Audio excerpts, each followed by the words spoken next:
Welcome to Pathways to Greatness, the show where faith meets focus and potential becomes purpose. I'm your host, Jeff Forrester, mental performance coach, speaker, and believer that greatness begins within. Each episode, we'll uncover the biblical principles, mindset strategies, and daily disciplines that help student athletes, parents, and leaders just like you walk boldly in their calling. Let's step onto the path that leads to true greatness, God's way. Hey, welcome back to Pathways to Greatness podcast. I'm your host, Jeff Forrester, and today is another solo episode. And in all confession, when I have these solo episodes, many times it's because I haven't booked a guest. And you know what? It's been okay. And I've enjoyed these like I've shared before. And I just think of, okay, what's a topic that I'm interested in currently? And then I start to ponder on that and then throw it into ChatGPT to help me create a good outline. Because as you know, when I don't have an outline, then I tend to chase a lot of rabbits. I chase a lot of rabbits even with an outline because I just go with wherever the spirit leads me. And so today's episode is around finish the race. And I thought about this because so many times we start things and don't finish them. How many projects have maybe 50% done, 75% done, and then just there it sits? Or you start, you're real diligent, then you get impatient, and then you just rush to finish the project.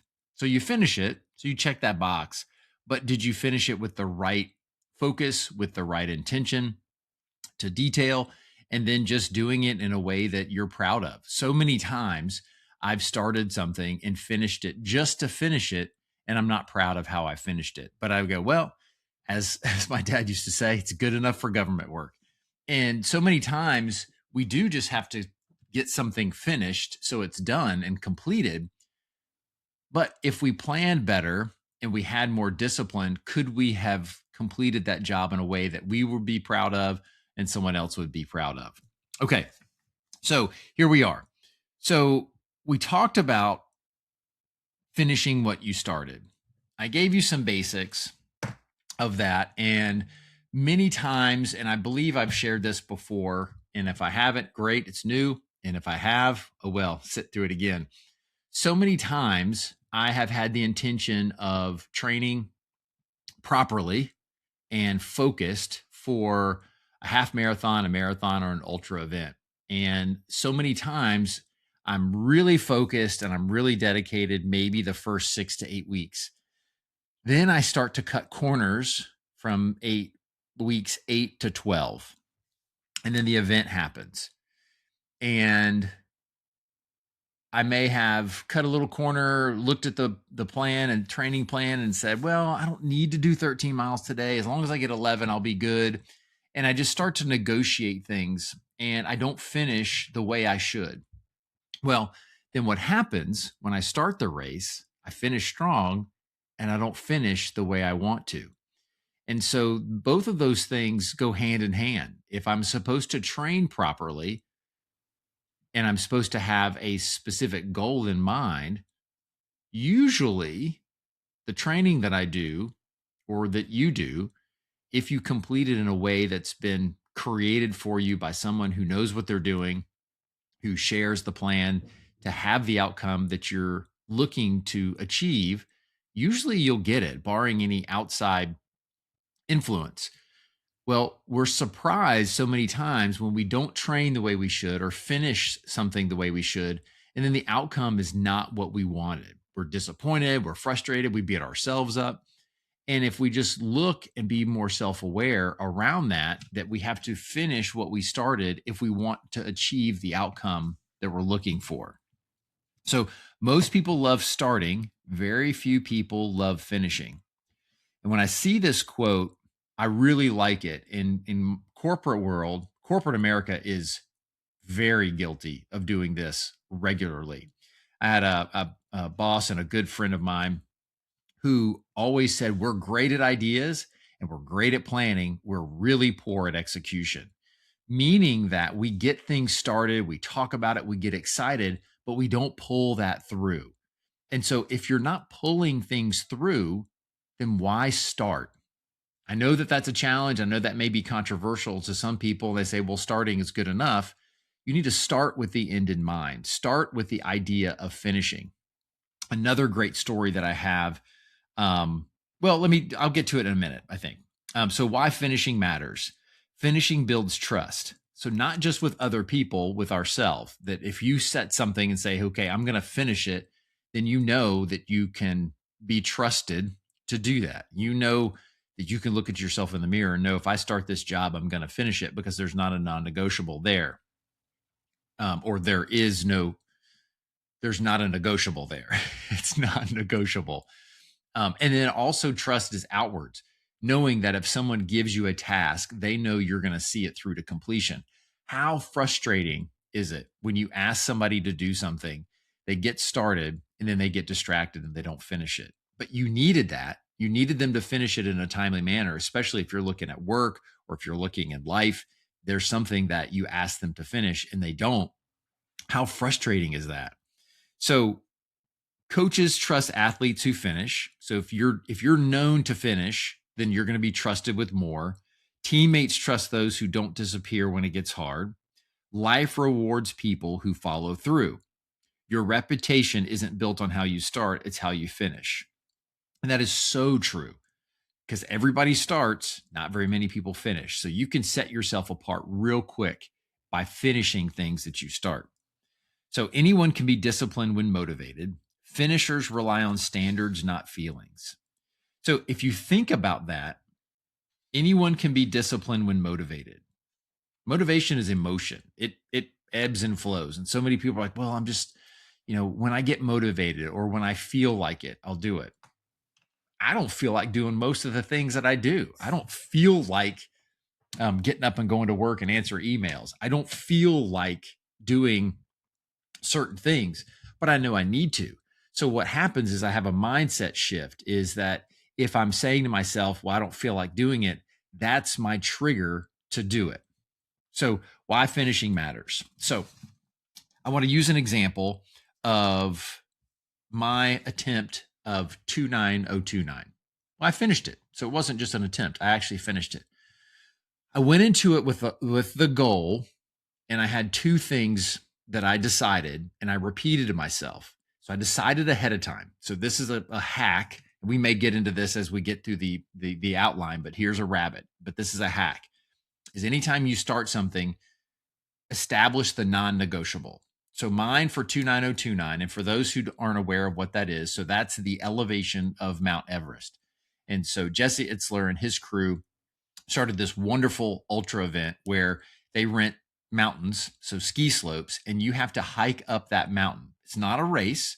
It's just all about you and discipline and finishing. Well, I did Stratton Mountain in Vermont. And so the goal with that one is you had to hike up and then ride the gondola down 17 times in 36 hours.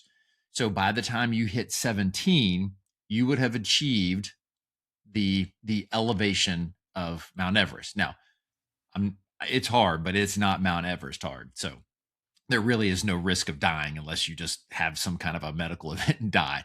But it's really hard. It's really hard physically because it's just the same thing 17 times. And then it's also difficult mentally because it's the same thing 17 times. So you're hiking up this wet, muddy mountain over and over and over. So going into that, I made the decision. One, I'm going to finish this race. So that was the non-negotiable. I knew that I was going into it to finish. The only two things that would keep me from earning that red hat was one, I would time out. I would be so slow, I would not make the 36-hour time limit. Number two, I would medically be taken off the mountain, meaning that something happened that just would not physically allow me to move ahead. And so with that, I was really proud of myself because there were a couple of really bad moments that I had mentally on that mountain. And if I had not made that decision, I would have negotiated myself back into a warm room with food and a shower. One, nobody would have thought anything different of me because it was really difficult. And there were people who just couldn't make it. They either timed out or they were injured, and nobody thought the less of them. It's an event that's very difficult. But I needed to do it for me. And having something that was non negotiable and setting that goal and setting those non negotiables, and the only thing that I would accept of not achieving that red hat was really valuable. So if you're challenged with something, then that will help you stay focused.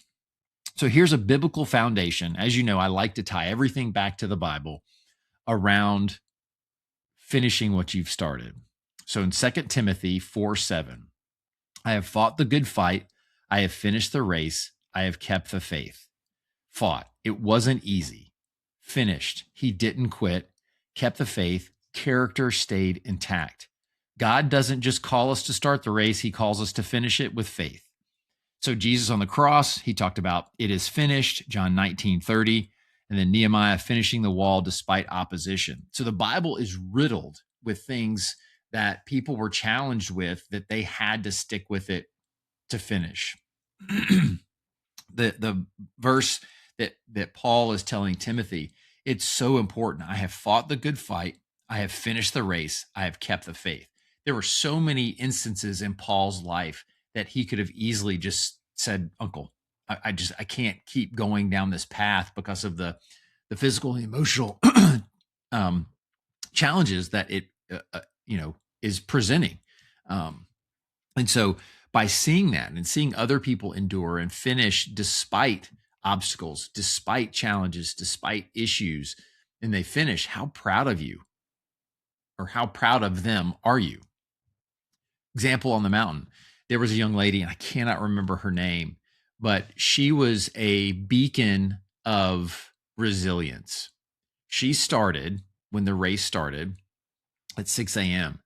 and she literally hiked. She never stopped. She was not fast. When you looked at her, you would not consider her as a, spectacular ultra athlete. But I tell you what, she finished, I think maybe with 30 minutes left, but she hiked consistently every lap. You'd see her, she'd come down, she'd go right back up. She'd come down, she'd go right back up. And when you talk about being impressed, I'm more impressed by somebody who's able to do that, or someone who's able to continue to hike up the mountain, even though they know there is no way they are going to make that deadline, but they turn that corner and they go back up the mountain again. Like, how awesome is that? Because they made their mind up as they were going to finish their race. They were going to finish the way they wanted to finish and leave everything out on the mountain. So how often do you not leave everything out on the mountain? How often do you feel guilty when you don't finish something and you know you should and could have, but you just got lazy? There's tons of examples. Like, this episode could go another 5 hours if I give you all the examples of times that I've just stopped because I just wasn't motivated and lacked the discipline to do it. So it's so important as we think about why we're not finishing. So why don't people finish? So we have to look at the challenges when it comes to discomfort. Distractions is one of the key things that has riddled us throughout all of time. Now there's even more distractions than ever. Doubt, fatigue, comparison. Most people don't quit because they can't. They quit because they're tired of being uncomfortable. How true is that? How many times have you just stopped something because you're uncomfortable? That's my key thing. And sometimes you have to manage, are you just uncomfortable and tired, or are you hurt? So there's a difference. Are you injured? But many times we just quit out of being uncomfortable. When you look at relationships, friendships, marriages, how many times do you see people who just get in an uncomfortable season and choose to quit? I don't know how to answer that, but that's a lot of times when you think about, well, I'm just uncomfortable. Things are really difficult right now. So I'm just going to bail. I'm going to pull the ripcord and I'm out. And many times there are instances where it's necessary to do that because it's physically, spiritually, mentally unhealthy for you to maintain that relationship. You just have to look at, have I done everything possible to get through this period of being uncomfortable? Is it a season of growth for me? Is it a season of opportunity for me? And those are the things that we have to really think about if you're going through training. If you're a student athlete and you're training and you're like, okay, this is just uncomfortable. Okay. One of the biggest lessons, and it's wonderful, that my son shared now probably 2 years ago, 2.5 years ago. It feels like forever. But he was talking about, he just started some speed training and it is tough. It was really, really tough. And he dreaded it, really started creating excuses of why he didn't want to go. And so one day he was honest, and I loved this, and it had such a powerful impact on me, so much so I've shared it with multiple people, and I'm sure I've shared it here before, is that he's like, Dad, I just didn't want to go today. He's like, I thought about going to training all day at school, so much so I was just distracted. And he said, I remembered something that you were telling me, is that the mind will quit before the body will quit. And it's true. And he's like, so I decided it'd be important for me to do. And that was a lesson beyond the physical. It was a lesson that he had to really process. And I'm really proud of him, of how self-aware he was. One, to acknowledge what was going on in his head. It was real. He didn't want to do it. He also saw the value. So therefore he was willing to be uncomfortable because the value was there. So the value proposition was worth more than what it was going to cost him that day. And then he was proud of himself. That's what was so cool, is he was telling me about this on the way home, of how proud of himself he was to still go and do it. And he was glad that he did it. And so that's character building right there. So think about those times. I know it sounds like I'm beating you up or challenging you, but think about those times as well, that you've pushed through those moments and you've made it to the other side. You've been uncomfortable and you decided, I'm going to keep persevering, be resilient, and get through this. And you do. Remember how good that felt. Now, every time you encounter something that you don't want to do, take yourself back. David Goggins called it the cookie jar. Go back to the cookie jar when you felt good. Because when you're uncomfortable, you don't feel good. And you shouldn't make decisions when you're uncomfortable. So I want to encourage you in advance to think about practical takeaways. So we're going to think about things that you could do. Again, I'm a big word choice. I'm a big mantra guy. I'm a big mission statement person. Is that, you have to decide in advance. I finished the season. I finished the semester.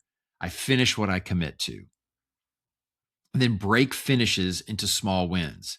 Finish today's workout. Finish today's assignment. Finish today's standard. That's when you can get overwhelmed when you're just looking too much at the big picture, of just start to chop it down, chop it into, like, I just need to get to lunch. I need to get through 3 o'clock. A great example is when you start and you decide to do a 24-hour fast, it's like hour by hour. Say, okay, I just need to get to 10 o'clock, or I need to get to lunchtime and then I'll be good. I'll drink my water, I'll do my things, and then I'll get there. And you start chopping things down into small, manageable wins. Then you can celebrate. You celebrate each time. And then it becomes easier and easier as you go. And then finish with character. How you finish matters more than where you finished. No excuses, no shortcuts, no blaming. When you feel an excuse getting ready to come out of your mouth that you're going to tell yourself or tell someone else, stop. Stop with the excuse. At least be honest. Because if you're honest, you won't negotiate, or you most likely won't negotiate. I know I am, because then I'm disappointed in myself, because I'm like, I just don't want to do that. Okay. That's more honest than coming up with some other excuses of why you can't finish it.